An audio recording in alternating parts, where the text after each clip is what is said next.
महत्त्वाचा प्रश्न आहे. भविष्यात पैशाची तयारी करून जी आपण ठेवतो, ती आधी आपण रिटायरमेंटची तयारी करायची का मुलाबाळांच्या शिक्षणाची? आता इथं तुम्ही दोघांना प्रायोरिटी देऊ शकता. शिक्षणासाठी पण ठेवू शकता आणि रिटायरमेंटसाठी. पण माझी प्रायोरिटी अशी आहे की पहिलं रिटायरमेंटची तुम्ही ठेवली पाहिजे, नंतर मुलाबाळांच्या शिक्षणासाठी. म्हणजेच रिटायरमेंटचे ठेवता ठेवता तुमची जर परिस्थिती चांगली असेल तर तुम्ही दोन्ही एका वेळेस करू शकता. रिटायरमेंटसाठी पण ठेवू शकता आणि मुलाबाळांच्या शिक्षणासाठी पण. पण खरंच तुम्हाला जागरूक राहायचं असेल तर तुम्ही रिटायरमेंटची पहिली तयारी करून ठेवली पाहिजे. तुम्ही म्हणाल, काय आता मुलाबाळांसाठी काय करायला नको का? मुलाबाळांसाठी काय करायला नको? करायला कोण नाही नाही म्हणत. पण आपल्याला आता वाटतं एक 50, 60, 70 वयापर्यंत ना सगळं मुलं बाळ सगळं ओके वाटतं. पण जेव्हा नंतर म्हातारपणात जेव्हा पैशाची गरज भासते ना, जेव्हा दैनंदिन खर्चाला लागणारा जो पैसा असतो तो कमी पडायला लागतो, तेव्हा सगळं तेव्हाच्या गोष्टी आठवतात. तर माझं असं मत आहे की पहिलं तुम्ही पहिल्यापासूनच 25 वर्षात तुम्ही कामाला लागलात ना, 25-30 वर्षात पहिली तुम्ही रिटायरमेंटचं तुमचं नियोजन केलं पाहिजे व्यवस्थित. आणि नंतर मुलाबाळांचे शिक्षण खर्च काय असेल तर कॉलेजची फी, ह्या फी, त्या फी, तर बाकीचा प्लॅन नंतर केला पाहिजे. तुमची चांगली परिस्थिती असेल तर दोन्ही प्लॅन एकदाच करा. पण तुमच्या रिटायरमेंटला प्रायोरिटी द्या. का? तुम्ही आता असं म्हणाल, 90% सगळ्या आईवडिलांची मुलं त्यांना बघतातच. 90% सगळ्या आईवडिलांची मुलं बघतातच असं तुमचं म्हणणं असेल. आणि मग 10%, 100 मधले 90% लोक बघतायत, तर 10% लोक जे बघतात नाही त्या लोकांसाठीच माझा प्रश्न आहे.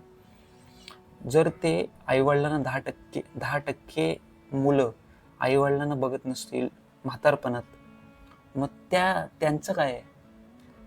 मग त्यांच्यासाठीच माझं हे आहे की अगोदर रिटायरमेंटचा प्लॅनिंग केलं पाहिजे. म्हणजे जर तुम्हाला भविष्यात कोणी नाही बघितली ना तरी काही प्रॉब्लेम यायला नको. आपण काय करतो, मुलाबाळांच्या खर्च, शिक्षणासाठी, कॉलेजच्या फीसाठी, म्हणजे अशा बऱ्याच मुलाबाळांसाठी, फ्युचरमध्ये लग्नासाठी बऱ्याचशा करून ठेवतो गोष्टी. त्यामुळे मुलं काय होतात माहिती आहे का, आळशी होतात.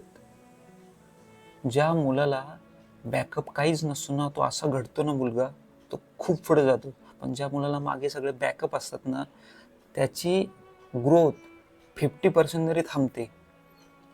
त्याला काय वाटतो, आईवडिलांनी सगळं ठेवलंय, लग्नासाठी पैसे ठेवलेत, शिक्षणासाठी पैसे ठेवलेत, म्हणजे मुलांना वाटतं आपल्या रिटायरमेंटसाठी पण पैसे ठेवले असतील. तर अशी परिस्थिती हे आजकालच्या जगात आहे. त्यामुळं तुम्ही पहिले रिटायरमेंटचं नियोजन करा. तुम्ही म्हणाल, माझ्या मुलावर माझा लय विश्वास आहे, तो असं नाही करणार, तुम्हाला म्हातारपणात चांगला बघेल, माझी चांगली सेवा करेल, चांगला पाय दाबेल, चांगला बांबीम लावून शरीराला मालिश करेल. अरे 1000 गोष्टी करू दे. तुम्ही म्हणाल माझा मुलगा खूप छान आहे, फिरायला पण नेईल, विमानातनं फिरायला नेईल. अरे विमानातनं फिरायला नेऊ दे, नाही तर सोन्याच्या विमानातनं नेऊ दे. प्रश्न इथं मुद्दा विमानातनं फिरायला न्यायचा नाही आहे. मुद्दा इथं असं नाही की तो तुम्हाला बघेल, तो काय फ्युचरमध्ये कधी बघेल तेव्हा तो बघेल. मुद्दा इथं भाकरीचा आहे, खायचा आहे, दैनंदिन जीवनाचा आहे. म्हातारपणात दैनंदिन जीवनाला तुम्हाला पैसे नसतील तर त्या नुसत्या बोलण्याला काय अर्थ आहे? आता तुम्ही म्हणाल, हे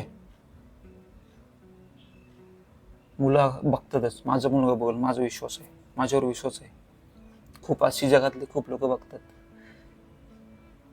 जगातली खूप लोक बघतात ना, हे ठीक आहे. मग तुम्ही असं म्हणताय की बघतात, आजकालची मुलं आईवडिलांना बघतात, हे मला पण माहिती आहे, बघतात, काय काय जण बघतात. पण जे नाही बघत त्यांचं काय?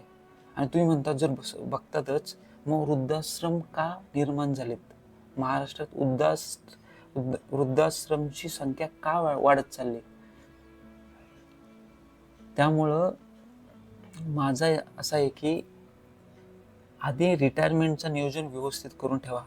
का? कारण भविष्यात नाही जर कोणी तुम्हाला बघितलं तर ते पैसे तुमच्या दैनंदिन खर्चाला होतील. तुम्हाला सांगतो, म्हातारपणात माणसाकडं त्याला फिरायला नाही भेटलं तरी चालतं, त्याला काही बाकीच्या चैनीच्या गोष्टी नाही करायला मिळत तरी चालतं. त्याच्याकडे एकच प्रश्न असतो, दिवसाला माझं पोट कसं भरेल नाही कुठेतरी विसाव्यासाठी झोपायला कसं मिळेल, त्याच्याकडे तोच प्रश्न असतो. किती श्रीमंत असतो, म्हातारपणात हाच माणसाला प्रश्न असतो. तर पहिलं रिटायरमेंटचं नियोजन केलं पाहिजे. आणि मुलाबाळांचे हे बघा, तुम्हाला ठेवायचं आहे शिक्षणासाठी मुलाबाळांच्या नियोजन करून ठेवा ना, काय नाही.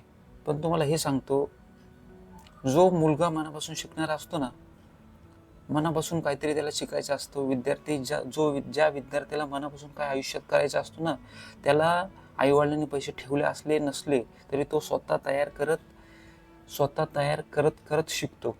मग शिकणार कसाही शिकतो.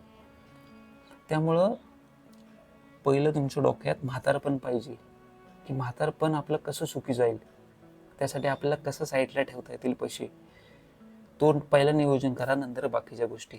तर काही क्युरीज असतील कॉमेंटमध्ये मेन्शन करा. थँक्यू.